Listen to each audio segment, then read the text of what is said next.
The Groups tab allows you to assign specific samples in your data to named groups. At this point, we've assumed you've successfully uploaded your data. If you have not, please see the video about uploading your files into FREDA. The layout of this page is fairly simple. You name a group, here we'll call it Group 1, and then select the samples that you want to belong to that group. Here I'll just select the first 4. We click Add this group, and it is displayed in a table summary on the right. We'll create a second group.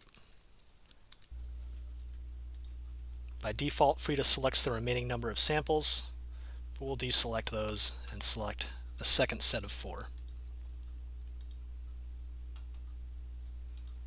There's the option to select a row corresponding to a group and remove it if you've made a mistake. And you can add overlapping groups if you want, but FREDA will prompt you with a warning telling you that some of your samples overlap between groups. In this case, we do not want this group with overlapping samples, so we'll go ahead and select it and remove it. These groups are used to perform certain plotting functions and to perform statistical comparisons.